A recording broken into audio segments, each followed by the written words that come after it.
It's Kane Hodder from Friday the 13th. You are listening to 13 Days of Friday on Rock Video Rental.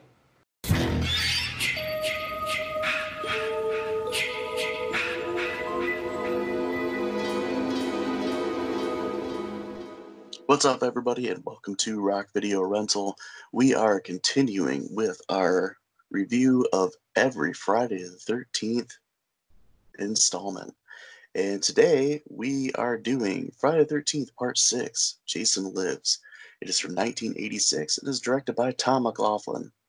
The cast, we have Thom Mathews as Tommy Jarvis, Jennifer Cook as Megan, David Kagan as Sheriff Garris, Carrie Noonan as Paula, and Renee Jones as Sissy. There are a lot of other people in this. It's another one of those movies where they throw in a bunch of characters just to be killed off. So I'll give you like a small sample of them. The plot for this one is Tommy Jarvis goes to the graveyard to get rid of Jason Voorhees' body once and for all, but inadvertently brings him back to life instead. The newly revived killer once again seeks revenge, and Tommy may be the only one that can defeat him. So, I know you haven't seen very many of these movies, but did you notice a whole bunch of stuff in this one from the video game? Yes, I did. And actually, it was kind of exciting because, as you alluded to last time, I believe it was, this is the first one that really feels like the video game does. Oh, yeah, for sure. Yeah, Jason acts like how you can play the game. There's a decent amount of no, there wasn't so much like trying to escape at the camp itself, but yeah, Jason felt like the Jason you get in the video game.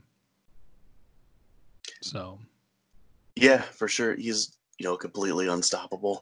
I mean, I guess we can get right into it. He's resurrected with an iron rod to the chest, and lightning strikes it. So, pretty reminiscent of like the Frankenstein monster. mm-hmm. And Jason becomes technically, I mean, he's a zombie. If you think about it, mm-hmm. he's the living dead. He's completely and utterly unstoppable in this one. He takes multiple shotgun blasts to the chest, gets right back up. He's fine. Lots of other stuff happens to him too. And he's got like superhuman strength, like in full effect for this one. Which I'm trying to think which parts are the super strength? I think I'll kind of get into that when we get to the kills in it. Okay. So I dropped the plot on this, just a couple seconds ago, but this is like the third in what people consider the Tommy Jarvis trilogy. Mm-hmm. And we get Thom Mathews playing him this time. And he is the guy that they based the character of Tommy, the game on. Like they actually got him to voice him and everything. Oh, nice. So yeah, pretty cool. He does a pretty good job. I feel like he's not an amazing actor, but he does better than a guy in the last one.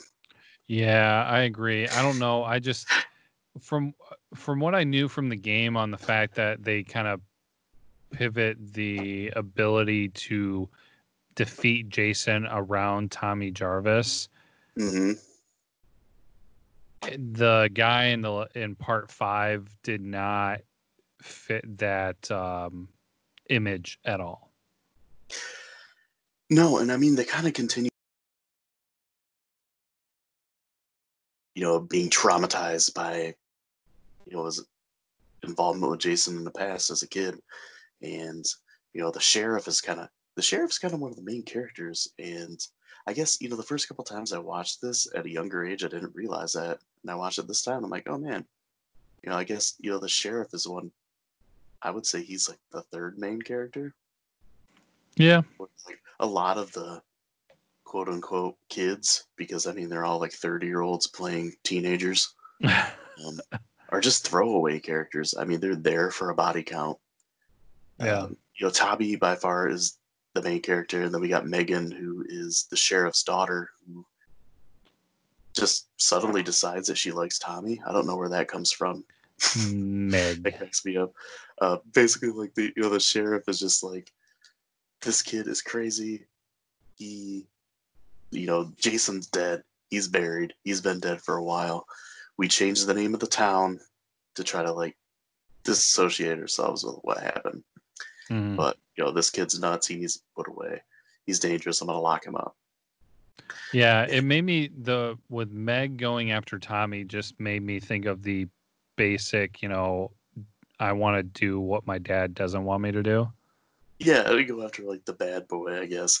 Yeah. And suddenly they start thinking Tommy's the one that's doing the killings. Hmm. Bodies start piling up, and they're like, oh, this is like Jason's style. Who really knows more about Jason than Tommy Jarvis? This style. I know this style. Jarvis? It's gotta be Jarvis. It's probably like 3 people that'll listen to this that understand that reference. Yeah. You can go back and Two of them are us. yeah, you guys can go back and watch one of our earlier movie reviews to catch up on that one. Yeah. If you're interested, it's Deadly Prey. It's a great movie. Yeah, because that's what I thought about too when they're like, this is like Jason Voorhees style. I guess, brutal overkill. And, it happens in a small town, so I guess that makes more sense. Yeah. But yeah, so they like lock Tommy up, and then Megan, of course, like falls for him, and she like instant believes everything he says, and like, how gullible is this girl? But she basically breaks him out, and now they're on the hunt for Jason, while Jason's just like racking up bodies left and right. Mm-hmm. And he's just to the point where, he is just going berserker mode, where everybody that he comes across just gets killed. Yeah. No rhyme or reason. He's just offing them because that's all he knows is just kill, kill, kill. This is one of the more interesting Jasons, I'll say, because they changed the look of him a little bit. He's wearing like a jumpsuit, and he has like work gloves and a utility belt. It's like, is Jason a carpenter? He's played by an actor named C.J. Graham. That's the only time he plays Jason. Okay. He is also in the Alice Cooper music video as Jason, for He's Back, the Man Behind the Mask, which is in the soundtrack of this movie. Nice. But yeah, I mean, I guess he does a decent job as Jason. It's not until the next one where we get Kane Hodder, who plays Jason the most times as anybody in the series, and he's usually seen as the best one. It's kind of funny because like each character, Jason doesn't have any lines ever, Yeah. but each person that plays him, like he feels like it. It's obviously he's Jason, but there's like different little things that they do with it. Mm-hmm. Yeah. No, I get that. I get what you're saying. Yeah, and it's good to mention with this movie that there's a lot of things that are played up for laughs, and this is like the first one and probably the only one that's could be considered like a horror comedy. Okay. If you think about it, because there's a lot of like weird things that happen in this, like the paintball scene. You get like yeah. these guys that are like, I don't. What I took is they're like from an office or something like that, and they're doing like a teamwork training. Yeah. Yeah, and there's like a couple dweebs, and Jason takes those guys out. But that is a very good point, because when you started saying that word, this is like the first and probably only comedy horror of the series. I was just like, whoa, wait a minute! Like, what about the whole burrito thing? And the enchiladas. Enchiladas, yeah, there we go. Sorry, but that was more just a brief comedy moment. Whereas you're right, like I kind of glazed over it when I was getting ready for tonight, but yeah, that paintball scene felt very weird. Yeah, really out of place. And every time I watch this movie, I feel that way too. Yeah, I feel like they should have just eliminated that, because that's 4 deaths of random people that you just don't need. Mm-hmm. And it gave it that weird feeling, kind of in the middle of the movie, that just it almost felt awkward, honestly. Yeah. Yeah, this is one of the things that really stands out to me in this one. Just the tone of it is weird, and this is one of the things that's really played for comedy more than horror. There's some other things too, like at the beginning with the opening credits and like the song where they show Jason like 007. Yes. Oh my gosh. Oh, I wanted to talk about that. That was awesome. Yeah, that always cracks me up, and that's why this movie I think is loved by like a lot of fans of the series, because it doesn't take itself seriously. It realizes like its premise is worn out. This is the sixth installment, and like no one takes it seriously anymore. It's not really scary anymore. So let's just go up and try to make a fun movie. And I mean, that's what they did. Mm-hmm. There's another thing too, like, what is it? So they got like the guy that works for the cemetery. Yeah. Gravekeeper And or whatever.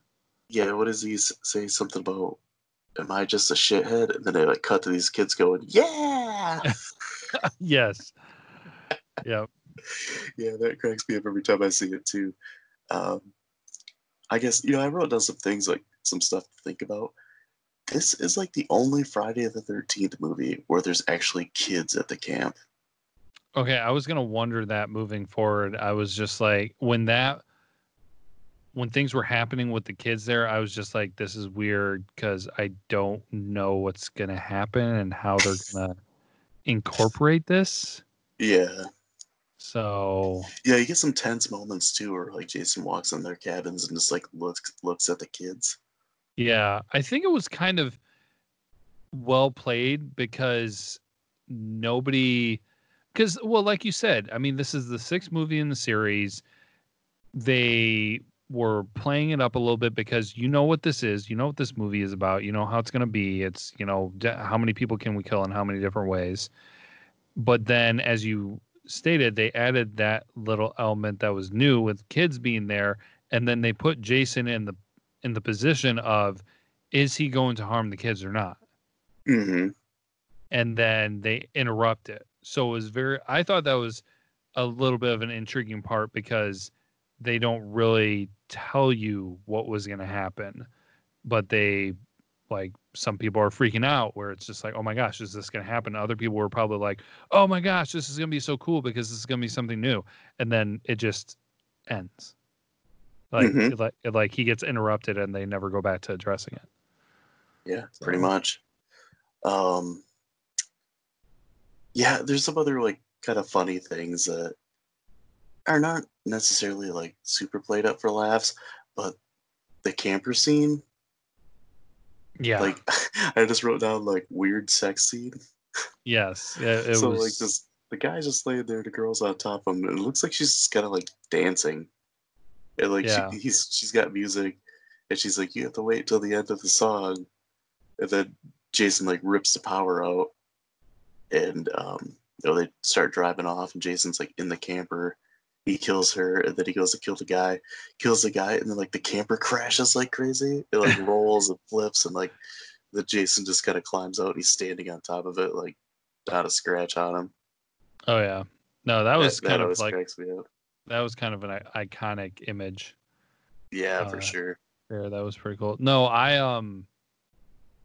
that was definitely kind of funny. And you bringing that up, is this the first? I could be wrong. Is this the first one with no nudity? Yes, that is in my trivia. There's no nudity, and there's only one sex scene, and you don't see anything. It's the Okay. only one in the entire series where there's no nudity.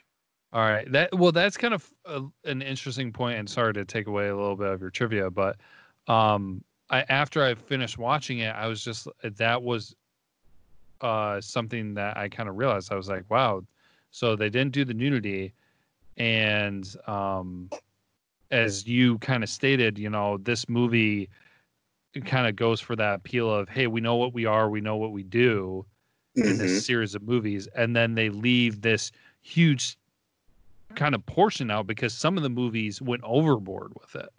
Oh yeah, for sure. And this one is kind of making the acknowledgement or the cliche elements of the series, and it leaves out that huge element, which I don't think it was needed or anything, but I find it almost added to the comedy of it, you know? Right, So, yeah. Yeah, and I guess I never really paid too close attention to that. Even like when I watched them in as like a marathon, I'd try to watch all of them like as fast as I could. mhm. That was something I never really picked up on. And then like I saw that, I'm like, oh man, like that's true, and I never really paid too close attention. I think it sticks out to me just because I've noticed, and I also had that cliche in mind before I even started watching this series for the first Yeah. time, that horror movies like to embellish on uh, nude scenes or whatever, and we saw it to the extreme sometimes already. So then I was kind of anticipating the different moments that came up where I was just like, oh, somebody's gonna go take a shower, somebody's out making out with their girlfriend, the camper scene. And so every time one of those scenes started, I was I was the movies essentially like train you for, hey, this is probably gonna happen. And it never did. Hmm. So Yeah. Um, it's funny how they kind of dove into some of the cliches, but then like avoided some of the other ones. It's mhm, it's kind of funny how it all came together in this movie. And I guess the more I think about that, the more it makes me appreciate this installment because it tried to do something fun mhm, instead of just like rehashing the same damn story over and over and over. yeah. I mean, the next one does that too, and it's a little memorable, but it's not as like as good as this one, I guess. Um, but we'll get into that when we do the next one. So this movie, the ending in it, the ending always cracks me up. So Tommy and Megan end up finding Jason, and he's back to where like the original Camp Crystal Lake was at. Mhm, So Tommy has the idea. He gets some chain, like a boulder, and he puts the chain around the boulder, rolls it into a canoe, takes the canoe out into the lake, and then he like starts antagonizing Jason. Jason kind of follows him out there, and it's cool to me like how they did Jason in the water. Like he just walks mhm. on the floor of it, on the floor of the lake. He doesn't swim or anything. He just walks out there, and then all of a sudden he like pops out, goes after Tommy. Tommy dumps a bunch of gas into the lake and lights on fire. So like you get this kind of cool looking scene where Tommy's in a boat looking for Jason. There's fire all around him on the water, and then Jason jumps out and grabs him. Uh, so this is like the first one I could think of where they didn't kill Jason. I mean, there's the other ones where they have like the jump scares at the end, Mhm. but this one they really didn't kill him. Like they didn't think he was dead. I wouldn't believe because Tommy just puts the chain or other end of the chain around Jason's neck and throws a rock overboard to sink him down to the bottom of Crystal Lake. Yeah. And then like the propeller of the boat chops him up a little bit. But I always laughed at that. Like that is that's how you're gonna finish him off. Like, okay, well we can't kill him, but we can just kind of put him on a leash. It's like Well, tying up a dog. Like, I don't really want to take this dog anywhere, but I'm just gonna tie him in the backyard. Somebody else's fault. well, I think what it was going for, because I've seen some things like this in other movies I've watched. I can't think of specifically where or what exactly. Um, and they didn't come out and say it, but from when he was reading the books and what he was saying on what they needed to do, Hmm. on essentially going back to the beginning or going back to where he originally died, Okay. is I think they were kind of alluding to the only way to reset this or to be able to finish this is by taking him back to the original place and quote unquote killing him there. Okay. to kind of reset things is the way that was coming across to me. So I feel like they may have thought that, okay, this completes like the circle, this completes the cycle. You know, he, as long as we leave him alone, he should stay down there and be drowned, dead, you know, whatever of the sort. Yeah. So, And of course, obviously, Jason's eye pops open at the end. oh yeah. But of course, I mean, when somebody comes back to life from being hit by lightning twice and has the strength and crazy abilities that he does, I don't think just drowning him or attempting to drown him at the bottom of the lake when he was walking on the bottom of the lake already is going to be the solution. Right. That's what I kind of laughed at. It's like he was just walking on the bottom of the lake, and now we're just gonna tether him to it. Yeah. Just put up signs. Don't go swimming in here. There's an unstoppable killer. He's just chained to the bottom of the lake. Yeah. Stay away from this whole area here. This is like within his catch radius. Right. And then, of course, I mean, no one, and I mean no one watching that movie would have not expected that when she went out to get Tommy that Jason was going to grab her. Right. I mean, no one was fooled, but I don't think they were trying to fool anybody, but you could have seen that from a mile away. Yeah. So, Yeah, now everybody's expecting that. I was not expecting the motor propeller to the face exactly, but yeah. But yeah, we can get into the kills, which is, you know, what everybody comes to Friday the 13th for. And there's a lot of them in this one. Not as much as part 5, but there's 18 in this one. Mm-hmm. So we get Tommy's friend Alan. He gets his heart ripped out at the beginning of the movie. This is, you know, this movie too makes me laugh because in the other ones, I feel like it takes a while for Jason to kill people. In some of the other ones, where this one's just like, boom, first 5 minutes, somebody gets killed. And it's just like a roller coaster from there. Mm-hmm. And they actually, and that kill was a pretty impactful one to start with. Yeah. So. Yeah, very cool. That's, you know, that superhuman strength coming into the picture. Sure, yeah. Then the next one, we get Darren gets a spear to the groin. And then Lisbeth gets speared through the mouth when she's laying in a puddle. I always thought that one was kind of cool. Then we get the paintball guy, Bert. He gets his arm ripped off. There's that superhuman strength again. Then he gets thrown into a tree and like he has like a blood splatter that lands on a smiley face on a tree, which cracks me up. And then we get the rest of the paintballers. We get Stan, Katie, and Larry. They get decapitated with a machete. All at one time. Yep, one big swoop. Then we get Martin gets a broken bottle to the throat. Stephen and Annette get a double impalement with a machete. Nikki gets her face crushed against the wall. She's the one that has the weird dance sex scene. Yeah. It gets her face crushed into the RV, and like her face print comes out on the other side of the RV wall. Yeah, that was pretty funny. Yeah, that one always cracks me up. Then her boyfriend, I guess, Court, he gets a knife to the ear, which I always thought that was kind of like a cool effect because, you know, you could hear like stuff going on, and all of a sudden everything gets kind of like ringy, you know, like almost like your ears ringing after you get stabbed. And that was like a cool effect they did with the audio. Yeah, I just noticed it this time. So we get Roy, he gets chopped to pieces, and like they kind of just stumble across his body.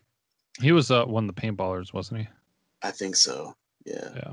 And then Sissy gets her head ripped off. Paula gets hacked up with a machete.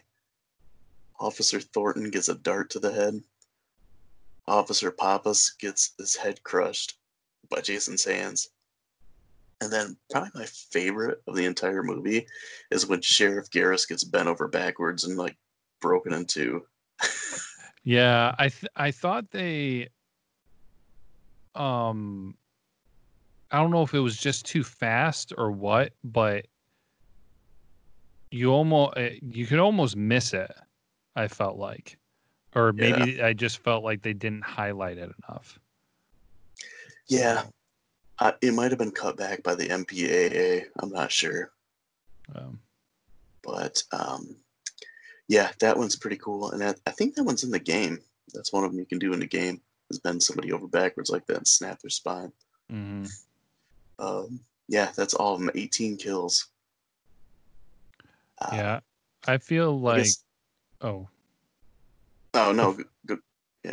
I was gonna say before we move on, I feel like, and I think we started conversations like these with part 5, and so I'm gonna continue it here with part 6.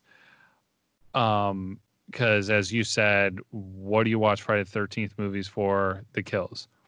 Mm-hmm. They did not go ridiculously overboard like part 5 did, but I still feel like they could have eliminated some to make this a better movie, in my opinion. And as we Yeah. already alluded to, remove the whole paintball group. That just, I mean, if I'm not necessarily saying that the comedy element was terrible and ruined the movie or anything, but Mm-hmm. I didn't feel like it was that strong of an element that would necessarily have to be in there. So if they took out the paintball group, I feel like that could have helped strengthen things a little bit more. And then two other people that were rather pointless were the couple that got impaled with the machete Yeah. on the Right at the scooter. beginning. No, on the, well, yeah, pretty early on the scooter or motorcycle or whatever it was. Mm-hmm. So yeah, so that's like 4 no, I think that's, I'm sorry, 5 or 6 people right Yeah. there. Yeah, I'd say 5 or 6. And like it didn't take up, well, the paintball scene took up a bit of time, but I don't know. That was kind of the weird part of this movie where I was just like, yeah, you could have gone without, and I think it would have been fine and probably better in my opinion. But Yeah, for sure. All right, because so with that covered, did you have something else to say? were you surprised? I was a little surprised that the deputy guy didn't die.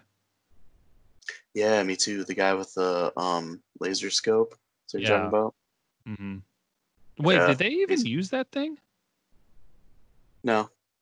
They didn't. Oh man, I really wanted them to use that. Because the freaking Well, laser was Megan bigger used than it the on him to like let Tommy out of jail, and then she locked him in the cell. Yeah, but they never shot anything with the laser. Nope. Well, it's just a laser scope. Yeah. Disappointing though. All right, so now we can move on into trivia. I guess, before I mention the trivia, I have to say, this movie, the soundtrack was done by Alice Cooper. I did not know that. 80s Alice Cooper was pretty great. He did Man Behind the Mask in this, and Teenage Frankenstein was a song that court guy was rocking out to while he's driving the RV and didn't hear his girlfriend dying. Nice. Those are off the album Constrictor, which I have, which is a pretty fun Alice Cooper album. He kind of just like embraced the hair metal stuff at the time, and just he made some pretty fun albums in the 80s. Nice. Fun Yeah, random. the music. Huh? I was gonna say fun random fact. I know here basically nobody knows my dad, but my dad went to an Alice Cooper concert, which still surprises me whenever I bring it up. So Yeah, just from what you've talked about your dad, that surprises me too. Yeah, Alice is like an interesting guy, super super smart. I don't know if you ever heard like his radio show. No, I have not. Yeah, he's a very smart guy, and he doesn't drink and he doesn't do drugs either. Oh, Yeah. like he doesn't, like he never has, or like he claims that he's never has. I don't know if that's like true or not, but I'm more apt to believe him than like other guys that say that, like Ted Nugent and Gene Simmons. Yeah. Wow. No, that's wild. I mean, I don't know a lot about him, but I feel like that would be pretty relatively believable. Yeah, and I think Alice has had the same wife like his entire time too. He's only had one wife. Wow. Are you So, yeah, Are you talking about his interesting show guy. like Nights with Alice Cooper or like a podcast show? No, Nights with Alice Cooper. Okay, yeah, I've caught that a couple times on the radio. Yeah, and just hearing him in interviews and stuff, he's a pretty smart guy. Yeah. He's definitely not what you would think he is from his like stage presence. But yeah, and if you guys are interested in any of his stuff, check out the Man Behind the Mask music video because, like I said, it's got Jason in it and Every like time scenes from the movie.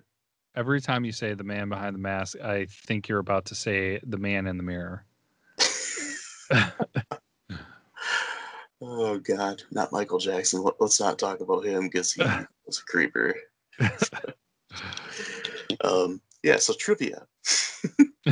So, like we mentioned, there's no nudity in this. There's only one sex scene, and it's the only one in the series like that.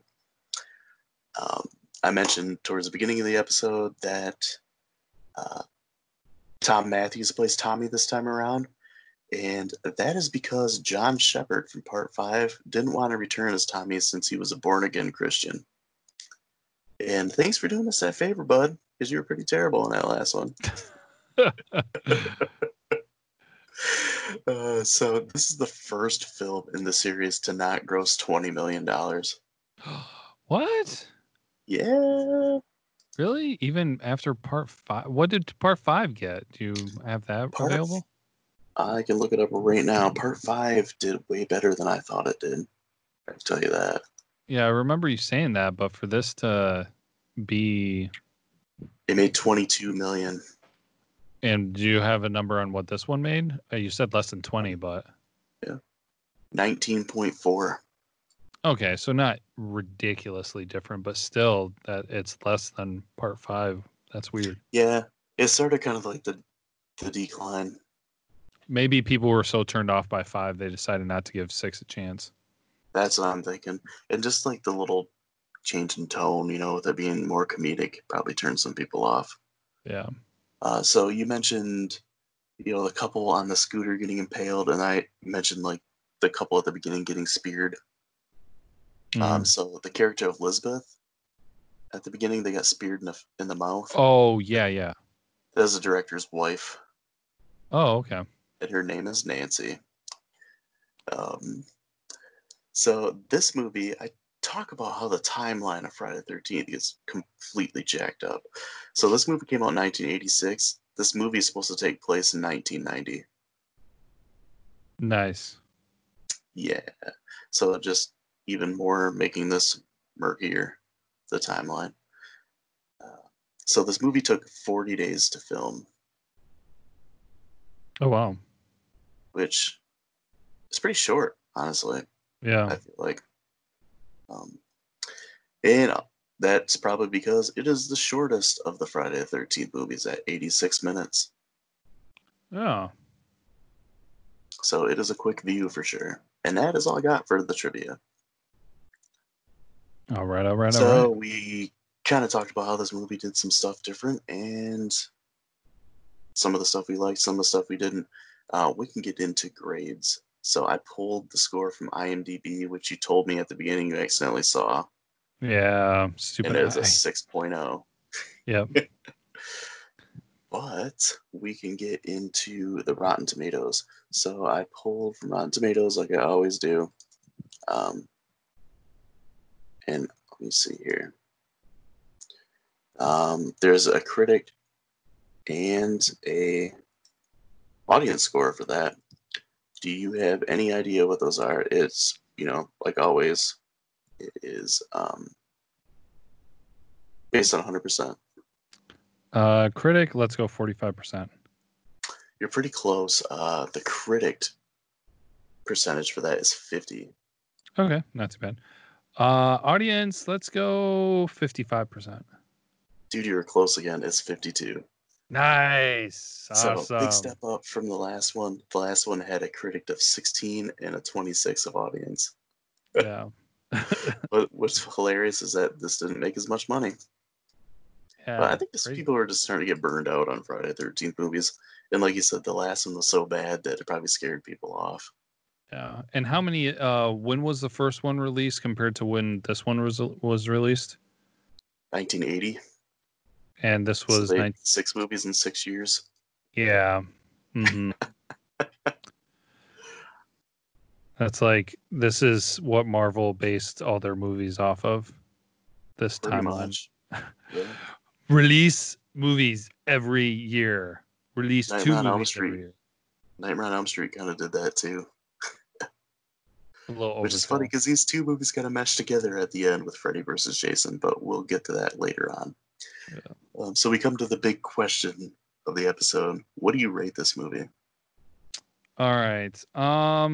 I definitely thought this was better than part 5. I kind of, in my opinion, think that somebody could, and not having seen the whole entire series, but I almost feel like somebody could sit down and watch 1, 2, 3, 4, skip 5, and go to 6 and finish out the series, Mm-hmm. and they'd be better off for it. That being said, I'm in between on this one. I think what I'm gonna do, I'm gonna give this one a 3 out of 5 rock. Okay, yeah, pretty close to mine. I So had a hard time thinking of a grade for this too. You know, it's not as good as like parts 2, 3, and 4. I mhm. think it's better than the first one, and it's definitely better than the 5th one. Um, so you know, I was kind of in between a 3 and 4, so I kind of just split it and went 3.5. You know, it's a Okay. fun one, but it's not one that I'm gonna like when I want to watch a Friday the 13th movie. It's not one I go to instantly. Yeah. Weirdly like the one I go to when I want to watch a Friday the 13th movie is part 3. Oh, nice. Even though I think part 4 is the best one, but a part 3 is one that I like to rewatch the most. Hmm. And I think it's just because like the characters are pretty established. Nice. Yeah, no, that's pretty good. I was looking at the rankings I gave before, and I knew that this was well above part 5, which I gave a 2. And so I was looking at 3 and 3.5, but I gave part 1 a 3.5, and I liked part 1 better than this. I think I was like I said, it wasn't terrible, and I don't feel like they did a disservice to the movie or the series or anything, but I wasn't impressed with the comedy aspect. Hmm. And then also, a little bit of reflection off of part 5 being like, you guys are adding people that are completely pointless just to kill. So that brought it down a little bit for me. So instead of doing 3.5, I went to 3. So Rock. yeah. So next time we will be talking about Friday the 13th Part 7, The New Blood. That's a pretty interesting and fun one. I'm interested to see what your reaction is to it. Um, yeah, I won't really say too much more about it. I just kind of want to see what your thoughts are going into it. There's some interesting things. I will say it's better than Part 5 and it's better than Part 8. It's not great. It's not bad. It's kind of just run of the mill, and I mean they're kind of running out of ideas by that time. Yeah. No, I'm actually like kind of like getting excited and looking forward to these movies just because comparing them and doing all this discussion around it is intriguing, and enjoy it every other week when we're doing this. Rock. And until then, as always, be kind and rewind.